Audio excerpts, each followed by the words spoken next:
From the heart of the jungle comes a savage cry of victory. This is Tarzan, Lord of the Jungle.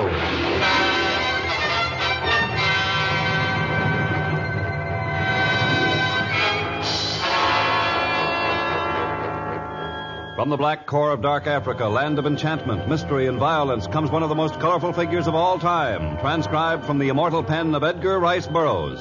Tarzan, the bronzed white son of the jungle. And now, in the very words of Mr. Burroughs, the story of Jungle Odds.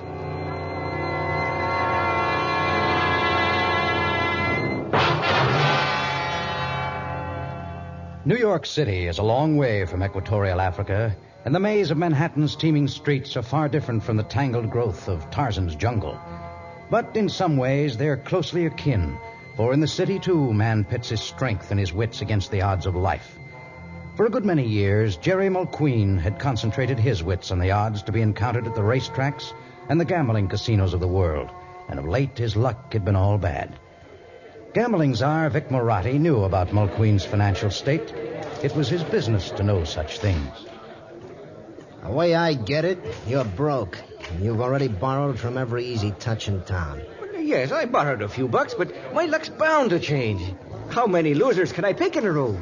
According to the law of average, I've got to pick a winner this time.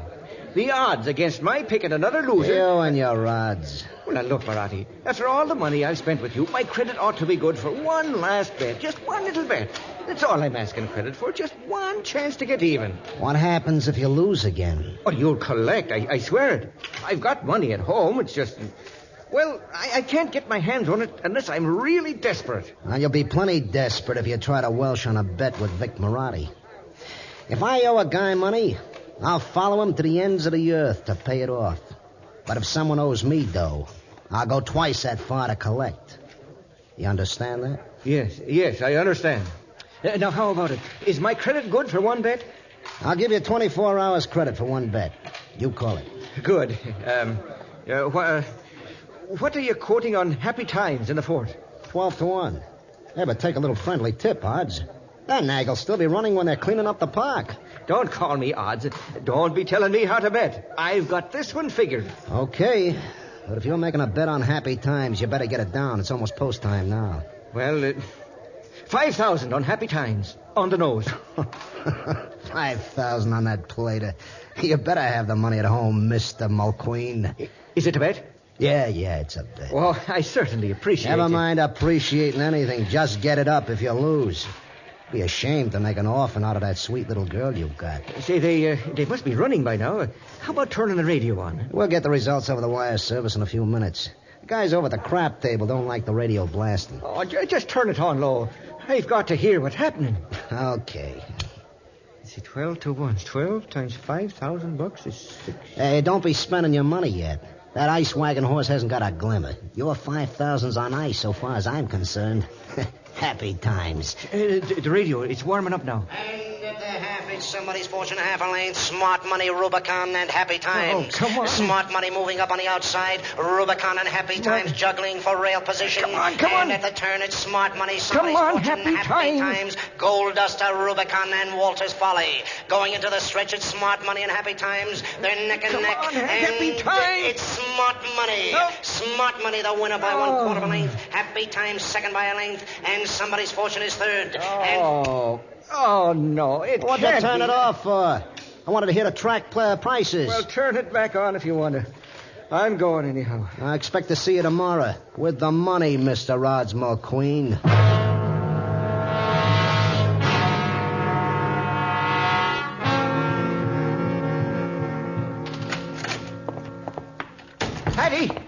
Patty, darling, where are you? Here I am, Daddy. I was just fixing dinner. What's wrong? Where's our nest egg?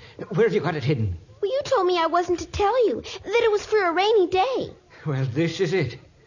Rainy day. This is a cloudburst. But you said even if you begged me to tell you where it was, I wasn't... Where is it, Patty? I've got to have it. Now, come on, where is it? Tell me. Over there, in the back of Mother's picture. Oh, here it is. 50, 100, 200, 300, $500. Patty, where's the rest of it? That's all the Oh, it couldn't be. There's got to be more. I remember one day at Monte Carlo I handed you 2,000. At that time in Havana, must have been 6 or 7 grand that time. And then you had that run of bad luck at Saratoga. And after that, down at Belmont. I didn't want to give it to you, but... $500. And I owe 5,000. I'm not worried about myself, but what'll happen to you, Patty, darling? What'll happen to me? What do you mean, Daddy? Oh, forget it now. Nothing's going to happen to you. Patty, now they teach you geography in school. What country is the furthest from here? Furthest? Oh, I don't know. Maybe Africa. Africa? That's it. Way into the interior. Oh, he'd never think of looking for me there. Even if he did, the odds would be 1,000,000 to 1 of his finding us. We're going to Africa? If we can find a freighter or something that'll take us there for $500. But I don't think I want to go to Africa. I've read all about those animals and cannibals and snakes. Oh, come now, Patty, darling. We've been through a lot together. You're not going to worry about a few little things like that. Why, I'd lay 8 to 1 we'll never even see an animal or a savage.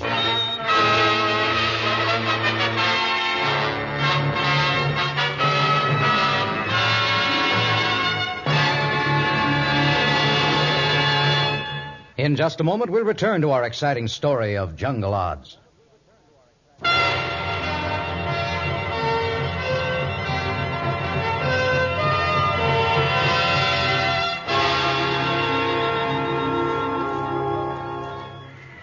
Tarzan was, of course, unaware of the existence of Jerry Mulqueen and his small daughter. He knew nothing of their arrival at Dakar or of their sudden panicked flight into the jungle, for he was many hundreds of miles from Dakar on his way to the Punya village. Suddenly, Tarzan's nostrils quivered, and he stared down from the upper level of jungle growth. Below him, Torgo, the small native boy he loved like a son, cowered in fear as a hungry jackal bared its fangs and crouched low. There was no time for Tarzan to raise an arrow to his bow. Instead, he plunged down with incredible speed, and almost before he reached the ground, his powerful hands encircled the animal's throat. And as they tightened, the body of the wolf-like creature gave a convulsive spasm, and it lay dead.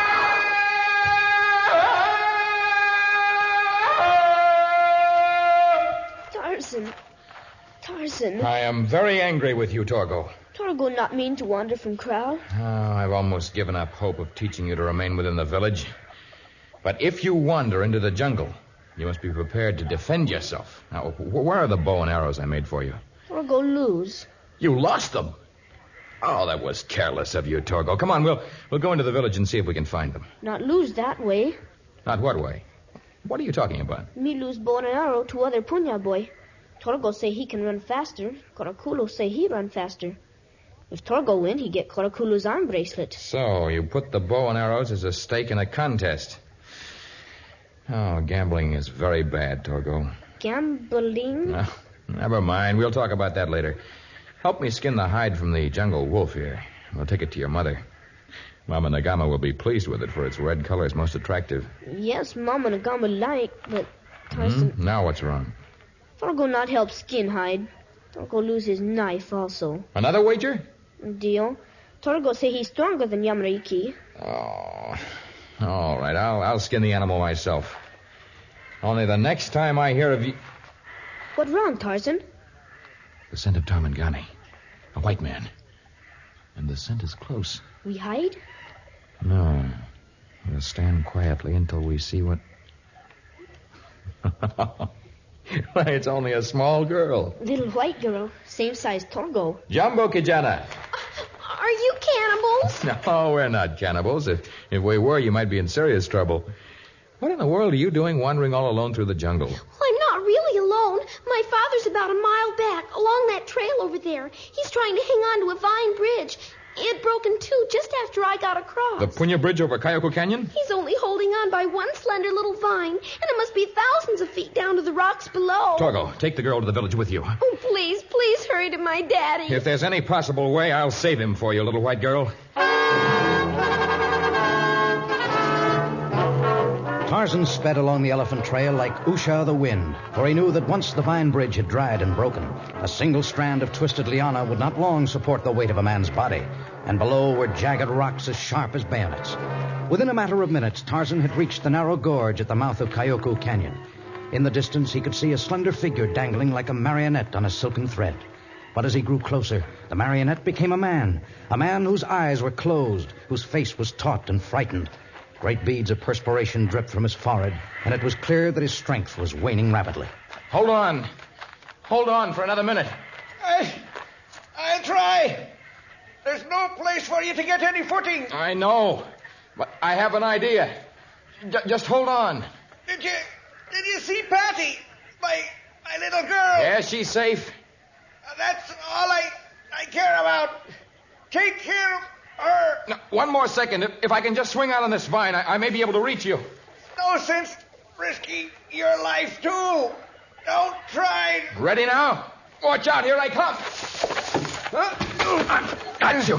Now, hang on. Oh, we made it. What a stunt. What a terrific stunt. What are the odds of your hauling me back to the edge here? We're 1 in 1,000.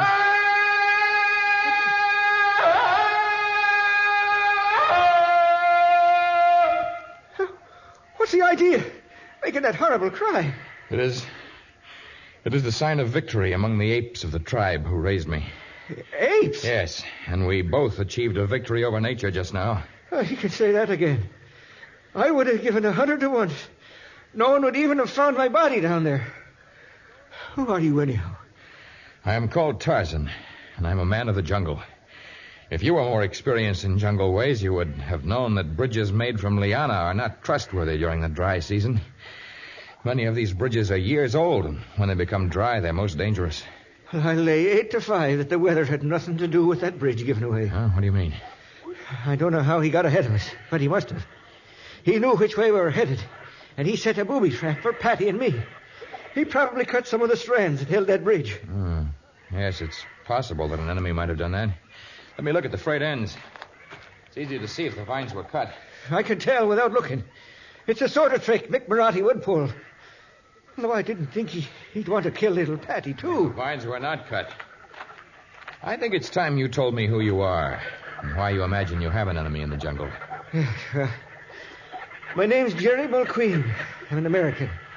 I made an enemy in the States. My daughter and I landed in Dakar a few weeks ago. I figured we'd be safe there. Yes? Well, we hadn't been there more than a day or two before I caught sight of him in the marketplace. I didn't think he'd seen me, but he must have. He came to the little hotel where we were staying, started asking questions. Of whom? He spoke to a native boy that worked there. The kid didn't know the name of this enemy, of course, but he described him to a T. Go on.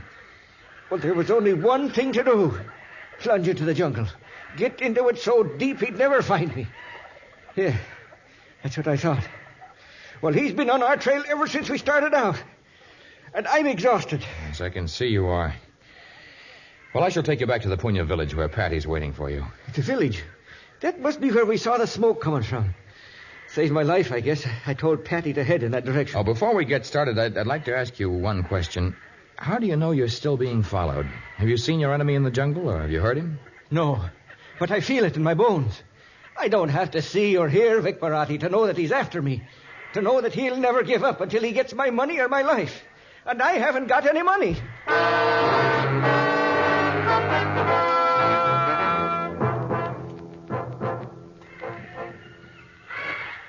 Try to get some sleep, Daddy. I'll sleep as soon as Tarzan gets back. Torgo make nice bed of boughs for white man and small girl.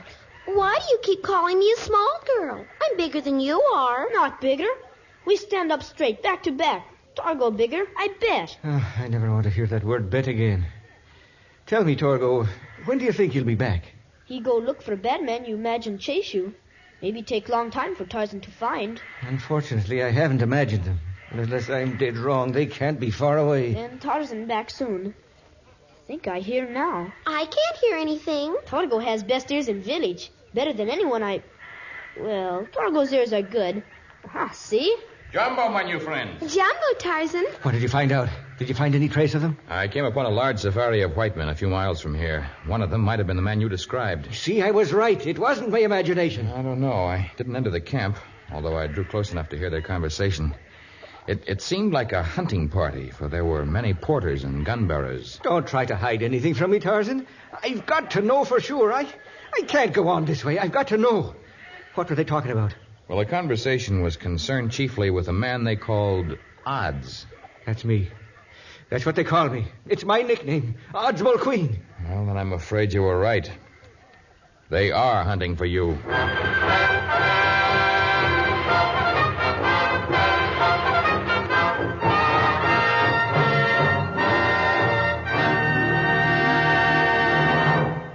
In just a moment, the conclusion of our exciting story of Tarzan.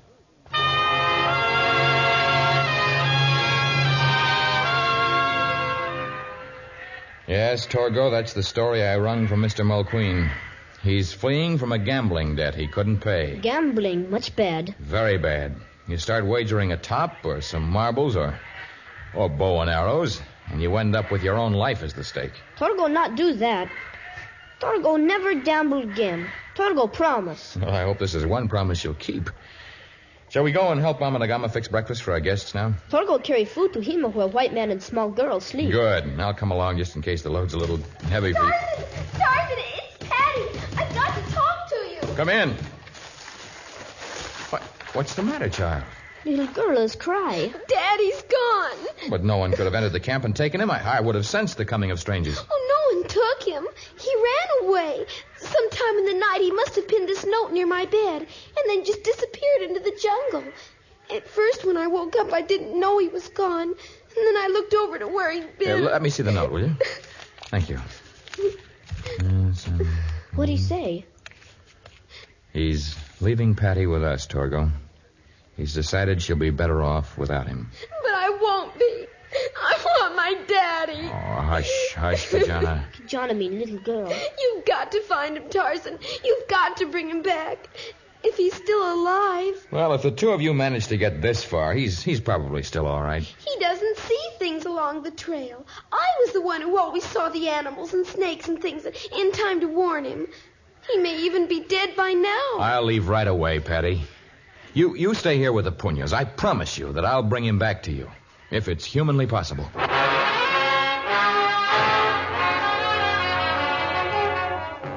Where the native village melted into the aboriginal jungle, there were signs that told the direction Jerry Mulqueen had taken. And they also revealed that he had left in the dead of night, that he had many hours' start. And as Tarzan followed the twisted trail, the story of Jerry's tribulations became evident. Here he had detoured for many miles to avoid a herd of Cape buffaloes. There he had narrowly avoided death at the hands of a giant python. And in still another place there were signs that he had fallen into a deep pit and injured himself crawling out.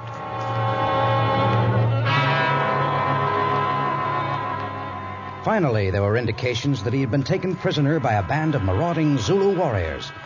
Tarzan continued on until he overtook the savage band of blacks, and as he entered their camp, they bared their sharply filed teeth at him like a pack of angry beasts. Lord of jungle. Tarzan, try to take our prisoner. Many times you free prisoner we take, not do again. I shall take this prisoner from you and all others you attempt to enslave and torture.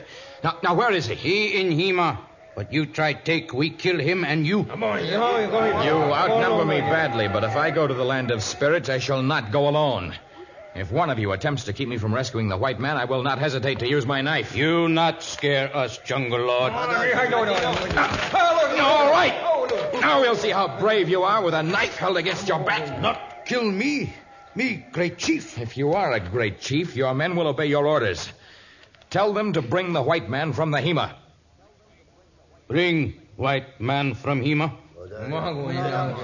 The next time you take a prisoner, I may not stop at words. Tarzan. Oh, Tarzan. You saved my life again. It isn't worth saving. Perhaps I agree with you, but your daughter has other ideas. Now, start for the elephant trail. I'll catch up with you in a minute. Tell them not to move an inch. Not move. You not do what Tarzan say. He kill me, your chief. Now, hurry, Odds Mulqueen.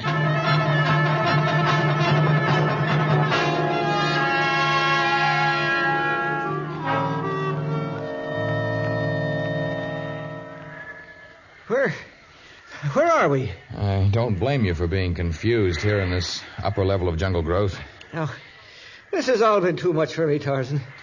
I'm ready to give up now. And you want me to carry you to the ground and turn you over to the man you've been fleeing from? Oh, I guess we've lost Marathi by this time. He and his party are less than a mile's distance from here. Marathi? He's near here. If your eyes were keener, you could see the movement of the brush as the safari approaches us. But I can't let Marathi get me. You said you were ready to give up. Oh, I guess a man says a lot of things he doesn't mean. Tarzan, all I want is a chance to get back to civilization. Patty and I can take a little house somewhere, and I'll go to work. I won't gamble another cent.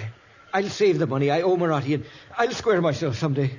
Only I've got to get away from him now, and he mustn't know where I'm going. Well, if you're really ready to give up gambling, I'll help you. We'll circle back to the Punya village to get Patty, and then I'll attempt to get you to Cairo or Cape Town. Foreigners can get jobs there, and those cities are so large and intricate, Marathi will have little chance of finding you there. Cairo, Cape Town, a chance for the future. But first, we must take care of the present. It will not be easy to reach the Punya village undetected, for Marathi's safari is large. And it's obvious he's engaged men well versed in the ways of the jungle. All that day, Tarzan and Jerry Mulqueen traveled through the jungle. They doubled back along their own trail. They walked up creeks so that their scent might be erased. And in those sections where it was heavily wooded, they traveled by the upper level so that no hint of their passage might be left on the ground. But despite every trick at Tarzan's command, the safari of Vic Marathi continued to press them. Now the only course left open to Tarzan and his weary traveling companion was to abandon caution and hurry to the Punya village. They would stop but an instant to get Patty, and then they would continue east. If they could not outwit their enemy, perhaps they could outdistance him. Hurry, Mr. Mulqueen. We're almost there. My leg's bothering me. I injured it climbing out of that pit last night. I know. Shall I carry you the rest of the way? No. I'll make it. You need your strength to carry Patty. Is this the gate to the village right here, isn't it? Yes. You won't have to stop here long. How far is it to Cape Town? A long, long way. I wonder where everyone is. Usually there are many people about the gate. Oh, there they are, about the council fire. That's strange. It's not the time for any ceremonies that I know of. I don't see Patty. She's probably watching whatever's going on at the council fire. But what is going on? Eat good? hungry. Hey, The deal. Torgo, good? What are you doing? Hey, that looks like a dice game. Dice. Torgo! Not talk to me now, Tarzan. Torgo much busy. You're not too busy to talk to me. It's important. We play game Patty teach us. She learned game by watching her baba. Now Torgo is best at game. Win back bow and arrows and many things from boys and men of tribe. Yes, we'll talk about this later. Where is Patty now? She and Hema of Mama Nagama. Oh, it's over there, Mr. Mulqueen. You better get her. Patty helped Mama Nagama. Patty! Oh, Daddy. Tarzan saved you. You've come back. To get you, darling. But we've got to leave right away. I'm afraid it's too late now. Vic Marathi, coming right straight into the village. Well, I won't let him get me. No sense in running. You can't hide from your past forever. Hey, you wait here, man. I see the guy I'm looking for. Well, Mr. Rods Mulqueen, I've sure chased you a long way. Tarzan's right. There's no sense in running. Go ahead. Do anything you want. All I want to do is hand you $60,000. You want to hand me $60,000? Less the expenses for all the men I had to hire to find you. Not to mention my passage over here and all that sort of stuff. Well, I don't get it, Vic. Well, if you wouldn't have turned off the radio that day, or if you would have picked up a newspaper before you hightailed it off, you'd have found out they disqualified Smart Money. What? Yeah, and declared Happy Times the winner. At 12-1 yet. Happy Times? You've been chasing me just to give me my winnings? I once told you that if Vic Marathi owes a guy money, he'll follow him to the ends of the earth to pay off. I guess I sure proved my point this time. Oh. Well, Mr. Mulqueen, I imagine Patty and you will be heading back to the States now. Huh? You're not kidding. And I guess you won't mind getting rid of us. It may be more peaceful here for a little while. Yeah, I'll bet. You won't have as much excitement as I brought you for a long, long time. Torgo take that bet, and he lay 8 to 5 odds.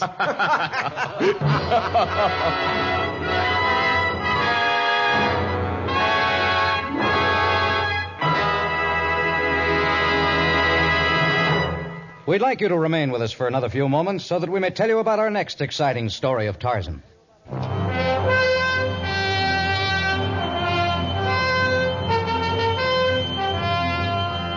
The jungle hurricane lashed savagely at the mammoth airliner that attempted to escape from its fury.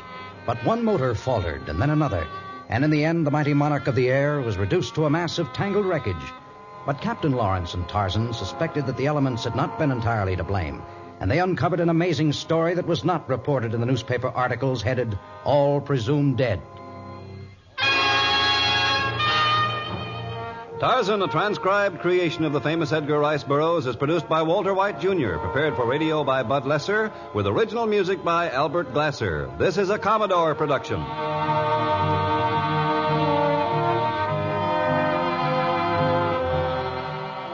Listen to our next story, All Presumed Dead, another thrilling episode of The Lord of the Jungle.